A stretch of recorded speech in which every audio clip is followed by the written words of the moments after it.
One of the liveliest post-bop band leaders of the mid-1970s was saxophonist Hadley Caliman.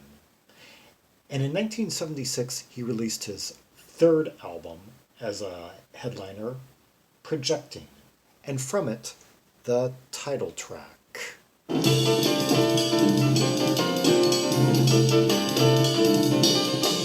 Okay, already we have just a torrent of drumming and piano, almost sounding kind of like a McCoy Tyner track. But just wait, we're going to hear something very different.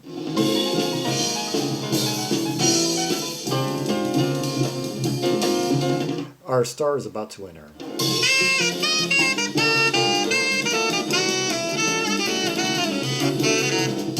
Hear the exuberance of that tone.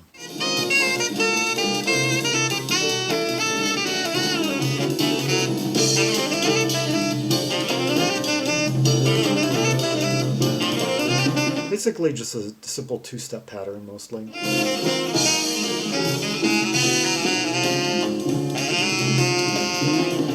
Or like a two key center sequence here.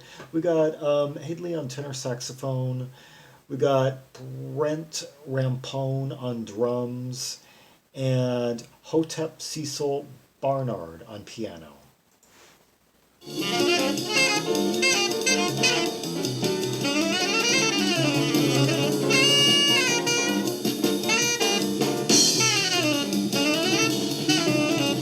I love how it lands on a major seventh.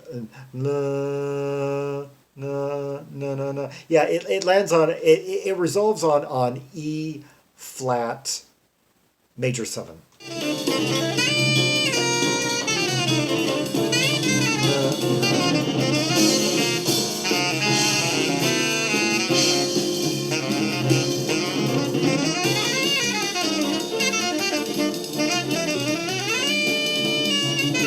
Here it's just like wiggling around, kind of like a 4-chord sequence, basically.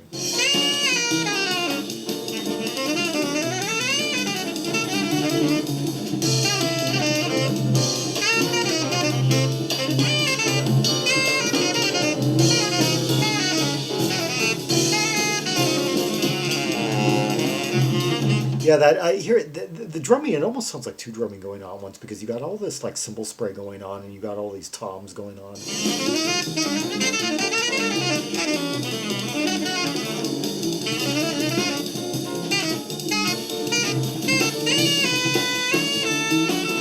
Yeah, quite an active hand, like keying all that metal at once, and then he like the tom snare and.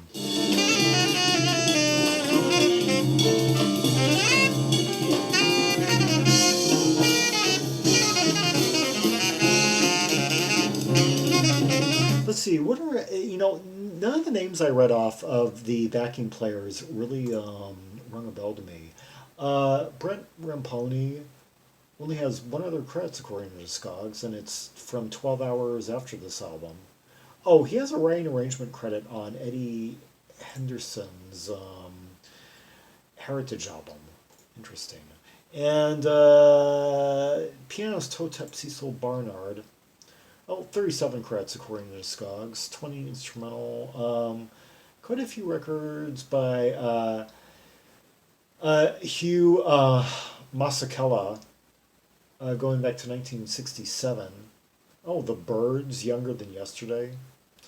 Bobby Hutcherson, Live at Montreux. John Handy. This album being listed just like 6 titles down, the list of credits. And then beyond that, Leda Mabulu. It looks like he has a few titles. Well, let's see. Yeah, from Cape Town, Africa. Yeah, I was about to say, he seems to have a lot of contacts in the African nation on that continent. Yeah. Oh, Betty Davis on her compilation anyway. Writing arrangements, pretty much the same. Yeah.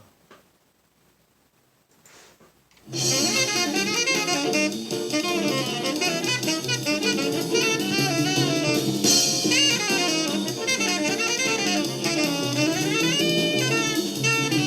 hear the piano just kind of like throwing himself around these different key centers.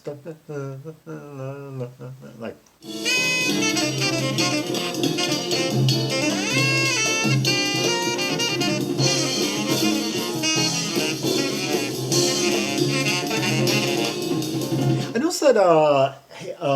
Hadley Caliman, he doesn't really hold on to the notes very long. They all just come and go really quickly, and have this, I don't know, this sort of sizzle to this kind of just like striking kind of like trebly tone to them.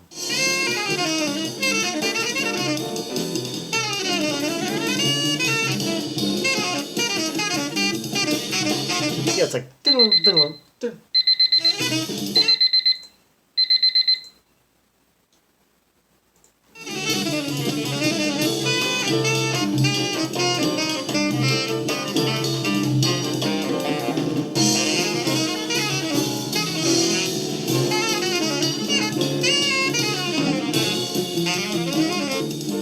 Now, hear that stand-up bass becoming a little bit more prominent, or it's catching me a little bit more now. Kenny Jenkins, yeah. Oh, 30 credits according to Discogs, 18 as a performer. Going back to, he was on Ezra Mohawk's 1970 Primordial Lovers album, and a couple of titles by Charles Lloyd. On the 1973 MPS Records release, Smoke. Yeah, that was like a jazz supergroup. Yeah. With Akira Tana, Curtis Clark. Let's see. And, some titles by Michael White. Yeah. Father Music, Mother Dance. Go with the Flow. Yeah. Good, like, jazz funk guy. And beyond this, it looks like he appeared on some Art Pepper recordings. Well, at least one title by Blue Mitchell.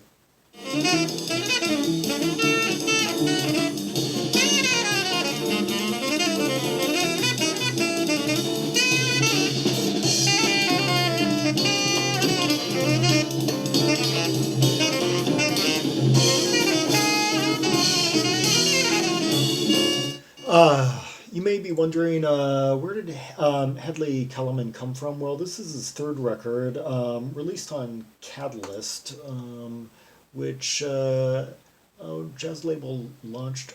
The label was brand spanking new when this album came out. Must be, one of its first releases anyway. It's also got titles by Michael Urbaniak, Ahmed Jamal, Sonny Stitt, George Marabus, Frank Strazzari, yeah, all acts that were putting out some, performers and, soloists who were putting out good titles around this time. Hadley was 44 years old the year he put out this. He put out two albums in the early 70s, self-titled in 1971 on Mainstream Records, and Iapetus the following year.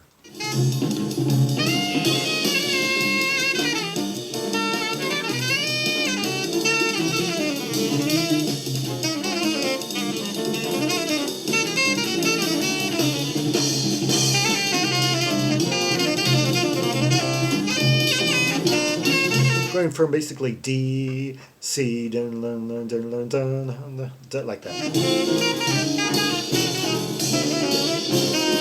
Bit of a chromatic passage there, a descent.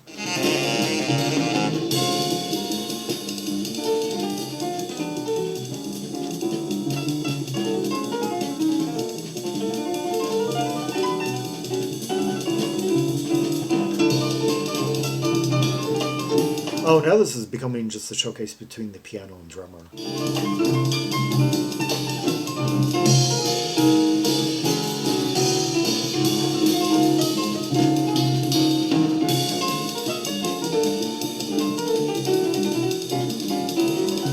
Okay, it's the piano solo, and he's just sprinkling it all over. But the bass is really quite active in it. It between the three of them, they're creating just a torrent of sound, a wind tunnel.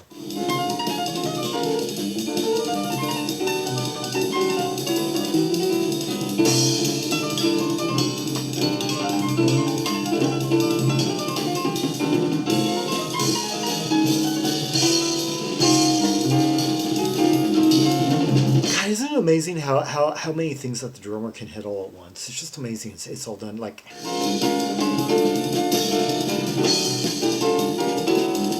Because he's hyperactive all over the skins, and he's got all that cymbal spray going at once too, and it's all so fast.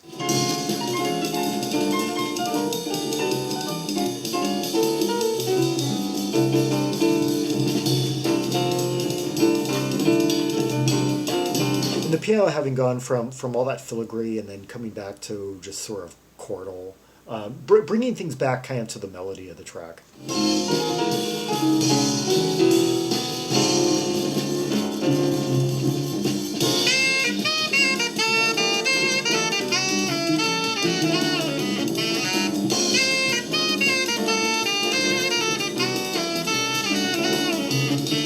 Definitely got like the distinctive like hummable melody of this track. Kind of like in the tradition of like 40s or bebop.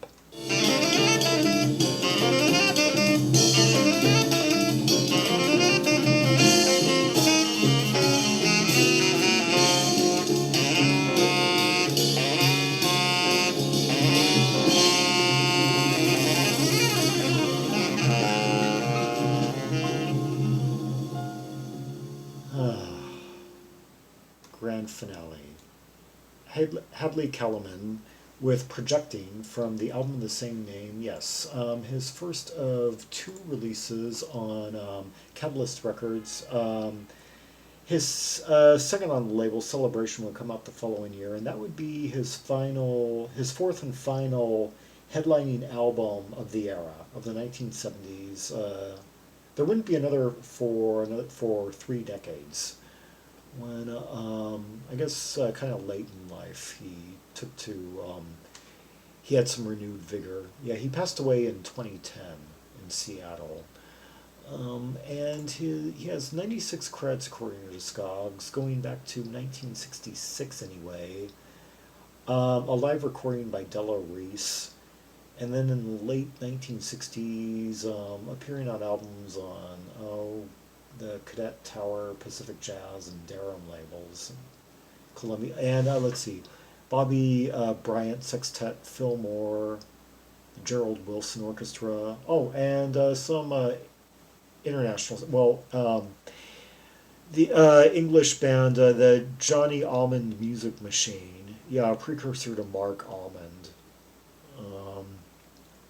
Mongo Santa Maria, Stone Soul. Yeah, a whole heaping diverse list of credits. Maxine Weldon, Bola Sede. He was on the 1970 Shades of Joy record, The Music of El Topo. Yeah, that's become kind of a rare groove item recently, yeah. Louise Gasca, For Those Who Chant. Yeah, that's definitely one of the finer jazz recordings of 1972. He was on the Dose album by Mallow, and Santana's Cara Vanserai. I should have gotten that pronunciation out of my name. Oh, and Bayet's Worlds Around the Sun. Yeah, Bayet, who would turn up in Automatic Man. Yeah.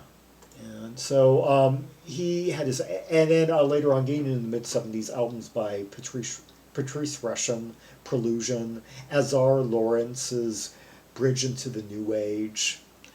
He was also on the Carlos Santana and Buddy Miles live collab. Julian Priester, Peppo Matodo, Love album on ECM. Yeah, one of the finest ECM titles. Well, a standout. Let's say one of the greatest jazz crossover albums in 1974. Jose Chapito Arias, the self-titled album that he put out on Columbia in '74. Flora Purim, Stories to Tell, and the list just goes on. Joe Henderson, Canyon Lady.